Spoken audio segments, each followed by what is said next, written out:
ಆಟವಾಡುತ್ತಿದ್ದ 5 ವರ್ಷದ ಪುಟ್ಟ ಬಾಲಕಿಯೊಬ್ಬಳು ವಿದ್ಯುತ್ ಸ್ಪರ್ಶದಿಂದ ಸಾವನ್ನಪ್ಪಿದ ಘಟನೆ ನಡೆದಿದೆ. ಇದು ಇಡೀ ಗ್ರಾಮವನ್ನೇ ಕಣ್ಣೀರಿನಲ್ಲಿ ಮುಳುಗಿಸಿದೆ. ಹೊನ್ನಾವರ ತಾಲೂಕಿನ ಹೊಸಪಟ್ಟಣದಲ್ಲಿ ಆಟವಾಡುತ್ತಿದ್ದ 5 ವರ್ಷದ ಪುಟ್ಟ ಬಾಲಕಿಯೊಬ್ಬಳು ವಿದ್ಯುತ್ ಸ್ಪರ್ಶದಿಂದ ಸಾವನ್ನಪ್ಪಿದ ದಾರುಣ ಘಟನೆ ನಡೆದಿದ್ದು ಇಡೀ ಗ್ರಾಮವನ್ನೇ ಕಣ್ಣೀರಿನಲ್ಲಿ ಮುಳುಗಿಸಿದೆ. ತಾಲೂಕಿನ ಹೊಸಪಟ್ಟಣದ ನಿವಾಸಿ ಹರೀಶ್ ನಾಯ್ಕ್ ಎಂಬುವರ ಪುತ್ರಿ ಕುಮಾರಿ ಆಶಿಕಾ 5 ವರ್ಷದ ಬಾಲಕಿ ಮೃತಪಟ್ಟ ದುರ್ದೈವಿಯಾಗಿದ್ದಾಳೆ.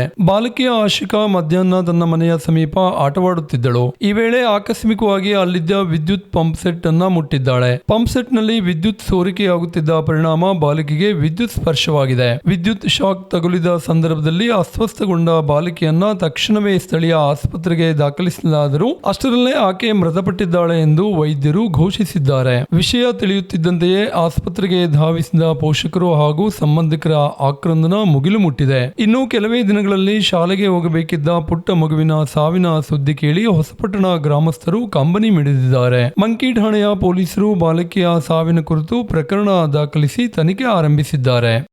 ವಿಸ್ಮಯ ನ್ಯೂಸ್, ವಿವೇಕ್ ಶೇಟ್, ಹೊನ್ನಾವರ.